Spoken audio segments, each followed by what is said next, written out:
This one's a little bit different. She's a still living Doe. Chyna Black, also known as C.J. Jones, and Joynez Johnson. Chyna does not positively remember her name or her date of birth. She checked into Beyond Boundaries Adult Foster Care Center in Romulus, Michigan in either 2014 or 2015, or even 2018, depending on the source. I suspect there's more to this case given the cost per month is about $5,000, which was likely covered by Medicaid. But she had to have been getting services, and that's hard to do without an ID. If I had to guess, she was found homeless and then processed into the system, ending up eventually in adult foster care. But that's an educated guess. Chyna appears to have used the aliases C.J. Jones and Joynez Johnson. She believes that she's from Detroit and was previously married to a man named Peter Smith. She believes she has a son named David who lives in California. They list her as 5'6" to 5'8", which is a pre-surgery height. She weighs about 120 pounds. Her date of being found is different by site. NamUs says 2018, others say 2014. It appears the truth is that she was seen in the area starting around 2014, and she officially entered foster care in 2018. The DNA Doe Project is working on finding her identity and began looking in February of 2021. So, given it's been over a year, there's likely not enough on GEDmatch to narrow it down to an ID. Also intriguing is that her profile includes a statement that she claims to have lost her memory after being struck by a drunk driver. We know currently both legs have been amputated at the knees. She is also missing the pinky finger on her left hand. If anyone knows who she is, please call the number on the screen. Chyna Black has gone unidentified for 4 to 8 years.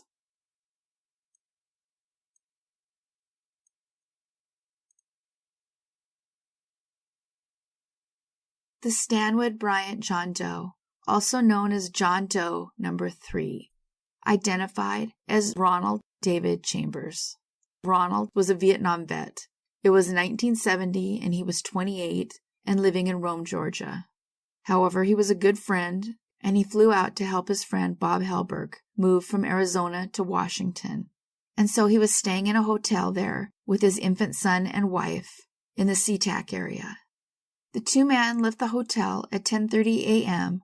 on Sunday, December 17, 1978. He told his wife that if he wasn't back by noon, to go ahead and rent the room for one more night. Bob Helberg eventually showed up at a friend's house 3 a.m. the next morning, driving Ronald's car. His friend stated that he walked in, set a handgun on the dining room table. Ron's wife was frantic. It's unclear if he returned to the hotel or to the friend's house, or maybe both. When Ron's wife finally got in contact with him, he said, "Ronald's not back." It was probably a contract hit, which is bizarre. I wish there was a little more about what Bob Helberg even said. It turns out that Ronald had been discovered a year and a half later, in August of 1980. A landowner found his remains when walking on a patch of woods located near his own property in northern Snohomish County, east of Stanwood. This was about 60 miles north of where he'd been staying. The sheriff's office responded and discovered evidence of a gunshot wound. He'd been buried without clothing or jewelry. They estimated he was around 23 to 28, 5'5" to 5'9", and had good dental care. Unfortunately, that dental work didn't lead to a possible identification.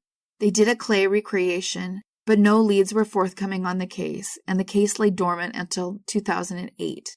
It would take 4 decades before the Snohomish County Investigator's Office determined through DNA that Chambers' body actually had been found in 1980, when a detective with the Cold Case Unit began re-examining this case, in hopes that new technology would discover his name, provided there was suitable DNA that could even be tested.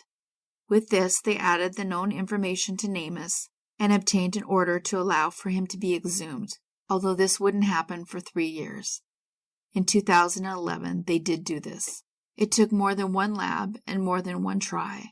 It took more advances before a workable profile was found in 2021. And with this, Authorin Labs finally discovered Robert Chambers' identity in February of 2022. By the end of it, it took 9 attempts and 4 different laboratories to positively identify Ronald.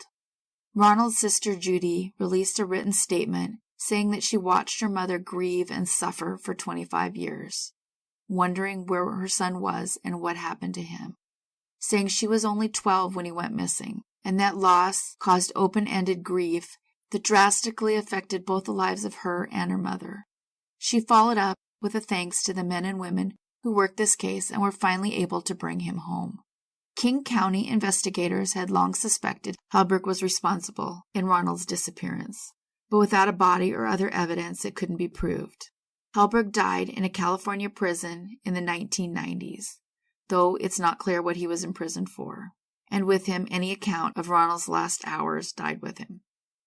Ronald Chambers went unidentified for 41 years.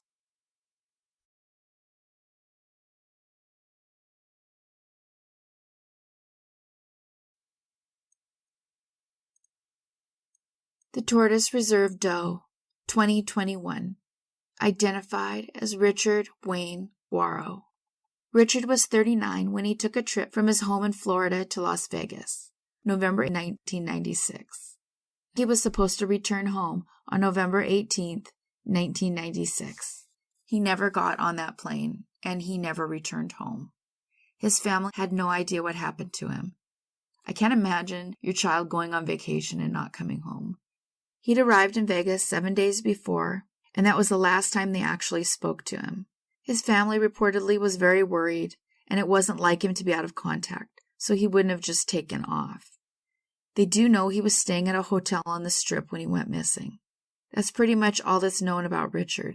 He wasn't on the regular sites listing him as missing, although he did have a page listing him missing in Nevada, but the page was deleted when he was identified. The circumstances remained a mystery for 25 years. At least now, his family knows what happened to the man who should be 64 today, although it remains a mystery as to why or who did it. They were able to finally place his identity thanks to a DNA donation from his sister.